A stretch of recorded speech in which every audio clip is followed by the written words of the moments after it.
Hey everyone, my name is Samantha and welcome back to Blacklisted Technology. Hey everyone, in today's video, we're going to talk about what is the best language to learn when you're beginning to code. So first we're going to start off with Anna and see what she has to say about this and what she started with in her journey. Yeah, so I actually started off with Java when I was in college. And before that, I learned a little bit of LabVIEW, which was not really code. It was like a bunch of graphical icons that you would drag on and off the screen, and a for loop would be like a big square. So I kind of learned that way, and originally I tried to do C before that on the robotics team, but they made it a lot easier after that with LabVIEW. But I still felt like I was doing some Fisher Price type of coding. No offense to anybody who does LabVIEW, as part of the robotics stuff, but it just didn't feel like the typical typing type of scenario where you're typing a language. So that was like my first dipping my toes in the water. I did a little bit of PHP in robotics, but it wasn't really enough to. It was just like adding a small little feature to our Scantron bubble thing. We would use all of these little bubbles to rate all of the other teams' robots, and that way we would know what to team up with during the championship. So that was really fun. Basically, you like read the bubbles in with a scanner, and because all of our team was taking notes on who was doing what, and what robot was doing the best at what particular job. And then we would go through, and this analytical thing would just pump out the results of that and rank them based off of, this one's a good defensive one, this is a good offensive one. But I didn't really, it was an exposure, right? Yeah. So I sucked at that. So anyway, Java, I learned that in college, and it was okay. I mean, I struggled a lot with it, but it wasn't until I actually was like on the job that I actually learned how to I think it was Visual Basic and then C Sharp on the job training. And when I did a little bit of C Sharp, came back into Java, and it was like, okay, I got this. So I really feel like it wasn't truly something I learned right away. I just struggled and struggled and struggled, and then something clicked when I had an apprentice type of relationship with this guy at work, and he explained something to me one day about a constructor, and it all clicked for me. Just in general, all of the different programming things I've been trying to do, talking about like objects and stuff, I just didn't understand that. Like, what is a blueprint versus an object? I don't understand that. The blueprint is the class that you write, and the object is created from that. So yeah, I think it just took me forever. I didn't think I was cut out for coding. I actually almost gave up and dropped out of college. Well, I did drop out of college later, but that's a whole other story. But I almost gave up on coding completely. So I learned Java after the fact, after some major hurdles. So yeah, I guess that truly is my first language that I finally got to really grok. Exactly. Yeah. No, I think that's great information, especially your journey. It was you're trying things out, seeing which one works best for you. And I think you made a great point that sometimes it just takes talking to another person to make everything click. I know you had more to say about that. Well, I think it's a trick question. I feel like if you're, a construction worker and you have a tool belt full of tools, I'm walking up to a nail and I have all these tools to choose from, you choose the right tool. So I would say if you're already an engineer or a new one, if you're wanting to build something specific, you choose the best tool. Now, don't get me wrong, you can take Python and you can do front end or back end, or you can do a variety of things nowadays.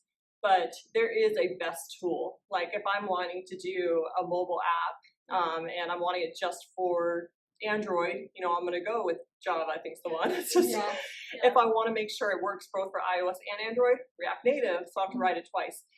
So it really is a trick to me. I'm like, everybody's always asking me this, and I'm like, it depends on what you want to do. But a lot of times people don't know what they want to do. They're like, I just want to learn. If that's the case, JavaScript and Python are the most popular at this point, and if you're just wanting to get a job someday.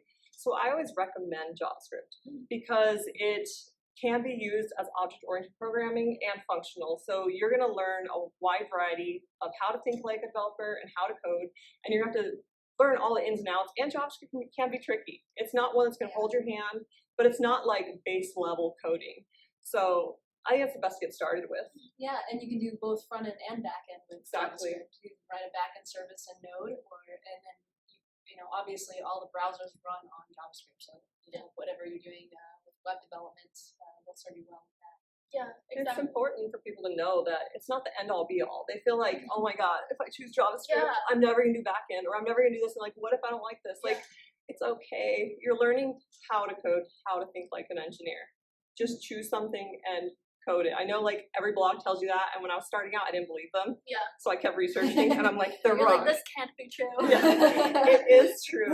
Just choose one and Yeah. start learning. You're super scared, huh? Yeah. You're You're gonna like, make the wrong decision. I'm gonna be stuck forever doing this one thing. I feel like that's normal for many people just trying to get into any field. They're like worried that they're Yeah. gonna go wrong with something, you Yeah. know. And it's just like, okay, relax, get your field in, You'll be get fine. your toe in the water, get a good feel for the space, and then you'll figure out where to go. No, I think that's great what you said about different use cases. I also think, especially in my case, once you learn one language, it's much easier to catch on to the other languages because at the base of each of them, they have some of the same core concepts and the same format, and it's just kind of tweaking it to see which one works best. So Yeah. for people who are having anxiety, I think it's most important just to, like, get out there, learn a language, and you know what? If one is really kicking you in the butt, learn something else just so you can get that format down. I know I started with Python just because there's so many resources, and for what I was doing with my company, that was the language that would be most beneficial to me. But then I noticed once I started learning JavaScript that it was so much easier.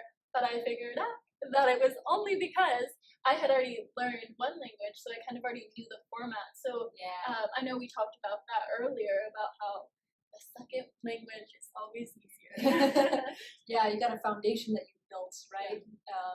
And yeah, it's important to note, like, Go, if you're trying to do like a bunch of different concurrent things at once, Go is the perfect language for that. But it doesn't necessarily mean it's the best language, you know? And so, but one of the things that made Go easier to learn was, maybe Ruby on Rails has kind of a similar syntax a little bit. Some people would totally disagree with me. There's kind of a religious battle that happens with different people who like one certain language over the other. This is Like, better.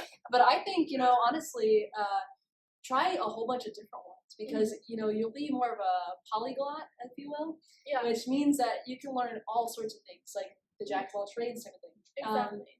And the thing is, that way you know more than just one thing, and you'll see, okay, this language actually interests me more than this other one. I didn't realize that later on because I was in the .NET world, and when I discovered that Linux and how it was similar to the Mac terminal, because Mac is Unix and it's similar to Linux, I was like, oh, okay. I didn't realize that it didn't cost anything to develop on this. Obviously, the hardware cost is a difference there to get started, but it was like a whole new world, and I thought everything worked like it does in the .NET world. This is back 10 years ago, so .NET framework is totally different than .NET Core these days, and I heard it's a joy to work in .NET Core, whereas .NET framework, I was beating my head against the wall all the time. So when I discovered that there was so much more to tech than just what I was experiencing, I just got a whole lot lighter, and I was like, okay, there's other jobs that aren't going to be like this necessarily. And that's why I was like, when I started to get into Linux, when I would go back to my internship, I would be like, oh man, this is just so much more, like, I don't know, it felt like a lot more rigmarole because you had to make all of these different classes just to access something. Whereas Python or like Ruby on Rails or like any of these other things that are like, they just make it so much easier for you to get started. Yeah. Just like, get something out there on the page or like get started. And I was like, okay, so it doesn't have to be so intense. Like it doesn't have to be so process oriented or like, I don't know. There's just so many different ways to code. And I didn't realize that. And I got discouraged originally, I thought that was the only way to code this .NET stuff. And then I was like pleasantly surprised. So yeah, try it all out. And actually, you know how there's all these recs for these different, you have to have 5 years of Java experience. Oh or yeah, you they're have to have- all no. Yeah. I feel like I saw a great one. it was like you need 15 years of X, but it had just come out in 2010, and I was laughing. I forgot what it was, but It's impossible. Jake uses it every day. It was Kubernetes. It didn't come out in 2010. Don't quote me. But basically, they said you need like X amount of years, and it had only come out like a couple years before, and it's like, maybe the interviewer should be doing their homework because it wasn't even a thing. Yeah, Wow. exactly. Yeah. They're trying to find somebody who's super skilled in one area, but the truth is, like, once you've learned one of those programming languages, it's easy to cross over.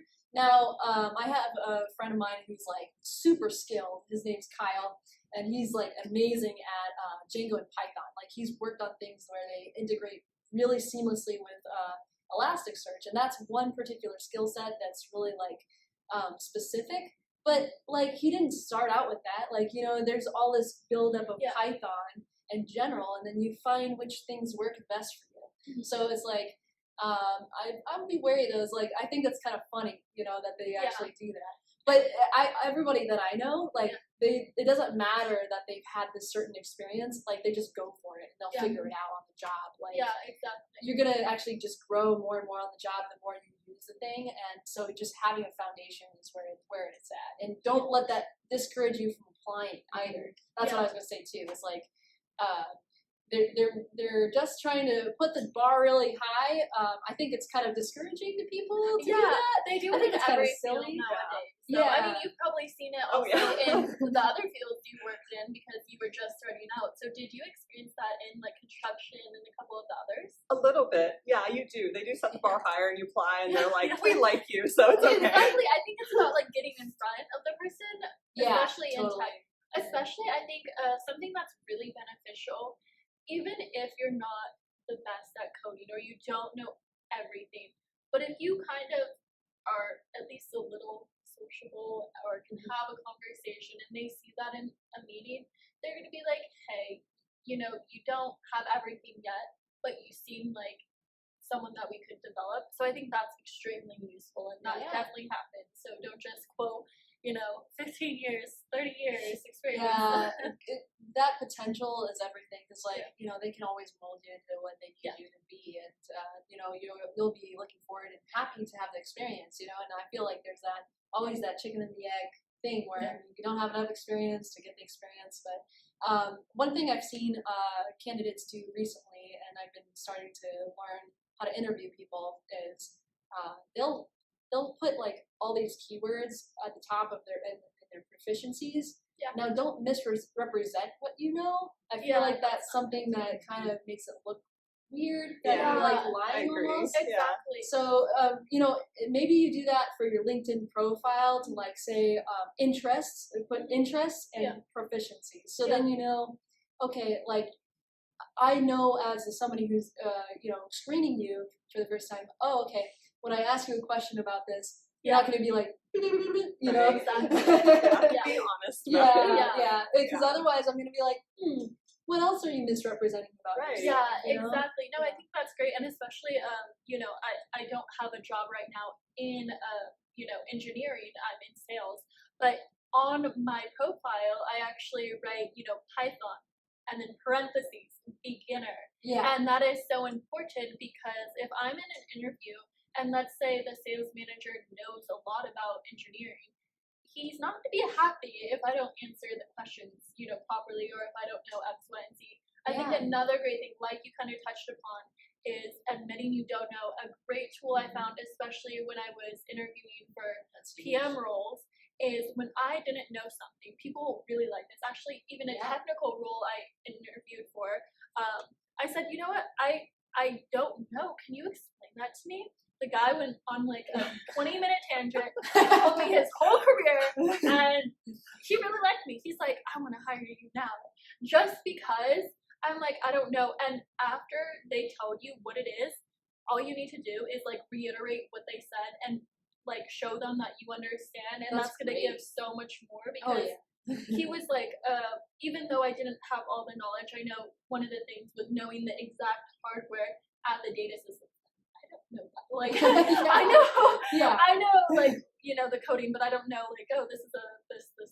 So by asking him this and then reiterating that I understand what he said, I think that's most beneficial. Oh gosh, yeah. Some people who just nod and say yes to everything. Like, Yeah. there's something weird about that Yeah. person, and I know that can be like cultural thing sometimes. Actually, and I think a lot of I've talked to some people who have come from India, and they like actually their whole culture is you better know what you're talking about. Yeah. You better say yes, and then we were working together, and I was like, did you really understand that, or do you need help? And like just be kind of like real with them, and then they're like, yeah, I have no idea what you're talking about. And it was really a cool moment, and it was like, okay, let's talk about it differently, you know? And that builds rapport actually when you say I don't know, and like build that confidence and trust in another person, because then they're like, okay, I'm not being bullshitted right now, you know? And yeah, like actually one of our favorite questions at Tania at the end of the interview is saying, what did you fuck up in this interview? And that's our favorite one, because if they don't really acknowledge anything that they screwed up on, then it's like, okay, that's an immediate no. Exactly. I heard about an interview where the guy, he asked, he's like, oh, so is there anything you would have changed in the interview? He's like, well, I know I got this problem wrong, but I like my solution, and even though it didn't work, I'm not going to change it. And I'm like, that's no humility at all. Yeah, I'm like, that's like exactly what not to say. My answer's not wrong. Your question's wrong. No, that's what I got from that, and I was just like, I mean, I have felt like that in certain like college scenarios where they've asked the question wrong, but that's not the time nor place to do it. Well, I think like women in particular, we're really good about acknowledging our faults, almost to a detriment actually. So we got to balance that out with like shining with positivity and confidence, and like we do know what we're talking about. For the most part, obviously we're not going to know everything, and we're always looking to know what we don't know. Exactly. So I think that shows really a lot of propensity for growth as well. When you're just like, oh, okay, well, I don't know that particular thing, but I'm really willing to learn right now. Exactly. Like, No, I think that's great. Well, thank you so much for watching, everyone. We've really enjoyed talking about all these topics, and we look forward to speaking more in the next episode. So thank you. Happy coding!